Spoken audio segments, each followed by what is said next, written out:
निवासयत चित्तात्मा त्यक्तसर्व परिग्रह शारीरं केवलं कर्म कर्मणापनोति किल्बिषम् यदृच्छालाभसन्तुष्टो द्वन्द्वातीतो विमत्सरः क्षमः सिद्धावसिद्धौ च कृत्वापि न निवर्ध्यते गतसङ्गस्य मुक्तस्य ज्ञानवस्थितचेतसः यज्ञायाचरतः कर्म विलीयते ब्रह्मार्पणं ब्रह्म हवे ब्रह्माग्नौ ब्रह्मणाहुतं ब्रह्मैव तेन गन्तव्यं ब्रह्मकर्मसमाधिना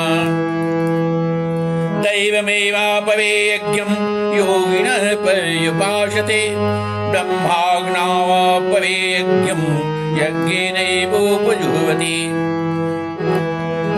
अश्रोतादीनिन्द्रियाण्यन्ये संयमाग्निषु जुह्वति शब्दादीन्नेष्यान्य इन्द्रियाग्निषु जुह्वति शरणानिन्द्रियकर्माणि प्राणकर्माणि चापरे आत्मसंयम योगाग्नौ जुह्वति ज्ञानदीपिते यज्ञास्तपोयज्ञा योगयज्ञास्तथा परे स्वाध्याय ज्ञानयज्ञाश्च यतयः संसितव्रताः अपाने जुह्वति प्राणं प्राणे प्राणं तथा परे प्राण प्राणागति बुद्ध्वा प्राणायामपरायणाः निराश्रयत चित्तात्मा त्यक्त सर्वपरिग्रह शारीरं केवलं कर्म कर्मणापनोति किल्बिषम्। भगवान कहते हैं जिसका अंतःकरण इंद्रियों के साथ शरीर जीता हुआ है और जिसने समस्त भोगों को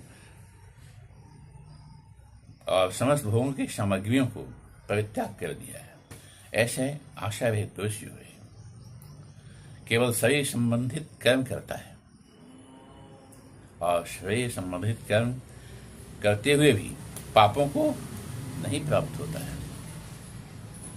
क्यों? उसने अपने इंद्रियों और भोगों की सामग्रियों में मन को नहीं लगाया है, इसलिए वो पाप का भागी नहीं है। आगे भगवान कहते हैं यद इच्छा लाभ संतुष्टो द्वंद्वातीतो विमत्सरः।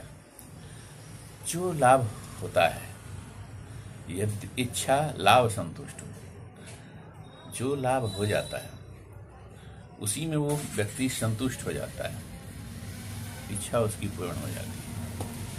और द्वंद्वातीतो विमत्सरः, और प्राप्त हुए पदार्थ में सदा संतुष्ट रहते हुए भी वह द्वंद्व से, जो दो प्रकार की चित्त की जो स्थिति होती है उससे वो विमुक्त रहता है। पैसा कमाएं ना कमाएं, क्या करें, क्या धन को अर्जन करें ना करें, इसलिए वो अलग रहता है, विमत्सरः। और ईर्षा का हमेशा अभाव रहता है। सम सिद्धावसिद्धौ च, सिद्धि हो तो और न हो तो, न कृत्वापि न निबध्यते। वह जो है इस बंधन में नहीं पड़ पाता है, कर्म योगी जो है, यह कर्म करते हुए भी वो बंधन में नहीं बढ़ पाता है। गतसंगस्य मुक्तस्य ज्ञानावस्थित चेतसः, जिसकी आसक्ति सर्वथा नष्ट हो गई है, उसमें आसक्ति नहीं है। ज्ञानावस्थित चेतसः, और ज्ञान की अवस्था में ही हमेशा चेतना में पड़ा हुआ रहता है। यज्ञया चरतः कर्म स्वग्रम पविलीयते, और यज्ञ के लिए जो आचरण करते हुए कर्म करता है, स्वग्रम पविलीयते, वो संपूर्ण कर्म भली भांति उसके जो मनुष्य के हैं वो विलीन हो जाते। स्वग्रम पविलीयते। ब्रह्माग्नम ब्रह्म हवे ब्रह्माग्नौ ब्रह्मणाहुतम। इस यज्ञ में अर्पण जो शिवा आदि है वह भी ब्रह्म है। ब्रह्मार्पणम ब्रह्म हवे ब्रह्माग्नौ ब्रह्मणाहुतम, और ब्रह्माग्नि जो है वह भी ब्रह्म ही है, और हवन किया हुआ जो आहुति है वह भी ब्रह्म ही है। अब ब्रह्म युगा तेन गंतव्यम ब्रह्म कर्म समाधिना, इसलिए उसका कर्म जो है वह ब्रह्म के अधीन ही हो जाता है, ब्रह्ममय हो जाता है। आगे भगवान कहते हैं जो दैवमेवा परे यज्ञम योगिन परे उपासते ब्रह्माग्ना व परे यज्ञम यज्ञ नैवोपजुह्वति। अर्थात दूसरे योगी जन देवताओं के पूजन रूप यज्ञ का ही भली भांति अनुष्ठान करते और अन्य योगी जन पर ब्रह्म परमात्मा अग्नि में अभेद दर्शन रूप यज्ञ के द्वारा ही आत्मरूप यज्ञ का हवन किया। आत्मरूप यज्ञ यानी आत्मा को सब तरह से पवित्र करके एकाग्रचित होकर और किसी में आसक्त नहीं करते, निरासक्त रहते हुए यज्ञ करते हैं। श्रोता दीनिंद्रियन्यान्य संयमाग्निषु जुह्वति। अर्थात अन्य योगी जन जो है श्रोत आदि समस्त इंद्रियों को संयम अग्नियों में हवन किया करते हैं। किस चीज का हवन करते हैं? इंद्रियों का, भोग विलास से जो मन विचलित होता है उसका हवन करते हैं। और दूसरे योगी जन शब्द आदि समस्त विषयों को इंद्रिय रूप अग्नियों में हवन किया करते हैं। सब तक को भी जो योगी लोग हैं वो भी हवन कर देते हैं। सर्वानिंद्रिये कर्माणि प्राण कर्माणि चापरे आत्म संयम योगाग्नौ जुह्वति ज्ञान दीपिते।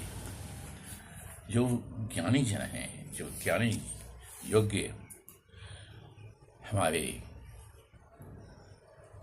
योगी जन हैं, वो क्या करते हैं? दूसरे योगी जन जो हैं वो इंद्रियों की संपूर्ण क्रियाओं को और प्राणों की समस्त क्रियाओं को ज्ञान से प्रकाशित आत्म संयम योग रूप से क्या करते हैं? अग्नि में हवन किया करते हैं। जिस तरह से अग्नि में आप डालते हैं कोई चीज, स्वाहा कहते हैं अर्थात अग्नि को समर्पित करते हैं, इसी प्रकार से सारी इच्छाओं का दमन करते हुए उसका हवन किया करते हैं ज्ञानी जन और जो आत्म संयम योग के जो व्यक्ति हैं वैसे व्यक्ति। द्रव्य यज्ञास तपो यज्ञ योग यज्ञास स्थापये स्वाध्याय ज्ञान यज्ञाश्च यतयः संसिता व्रता। अर्थात कई पुरुष द्रव्य संबंधी यज्ञ करने वाले हैं। पैसा के लिए बहुत लोग द्रव्य के लिए करते हैं यज्ञ, कितने ही तपस्या रूप यज्ञ जो है करने वाले हैं और तपस्या के रूप में यज्ञ करते हैं बहुत लोग। और दूसरे कितने ही योग रूप यज्ञ करने वाले, कुछ लोग योग के रूप में यज्ञ करते हैं। अब कितने ही अहिंसादि तीक्ष्ण व्रतों से युक्त यत्नशील पुरुष स्वाध्याय ज्ञान यज्ञ करते हैं। इस प्रकार के कई तरह के लोग। अब कहते हैं अपाने जुह्वति प्राणम प्राणे प्राणम तथा परे प्राण गति रुद्ध्वा प्राणायाम प्रायण। दूसरे कितने ही योगी जन अपान वायु में प्राण वायु को हवन करते हैं और वैसे ही अन्य योगी जन प्राण वायु में अपान वायु को हवन करते हैं। तथा अन्य कितने ही नियमित आहार करने वाले प्राणायाम परायण पुरुष प्राण और अपान की गति को रोककर प्राणों को प्राणे में ही हवन किया करते हैं। इस तरह जो हमारा प्राणवायु है और अपान वायु, प्राणवायु और अपान वायु का मतलब होता है जो हम सांस लेते हैं, सांस फेंकते हैं, दोनों को एक दूसरे में रोक दिया जाता है, तो उसको रुद्ध कर देता है, रोक करके स्थिर करके रख लेता है। उसी को योगी जन जो है अभ्यास करते हैं, प्राण को अपान में विलीन करते हैं और अपान को प्राण में विलीन कर देते हैं। चलें भगवान का दो शब्द ले लें। भगवान श्री कृष्ण ने जब इतना दिया है हमें तो एक बार उनका नाम लेने को बनता है।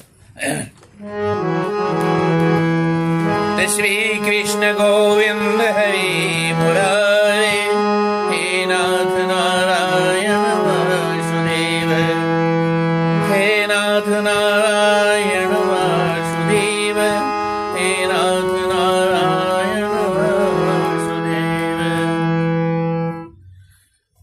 श्री कृष्ण को प्रणाम करते हुए, उनको अर्पण करते हुए यहीं मैं अपनी शब्दावली को रोकना हूँ। प्रणाम।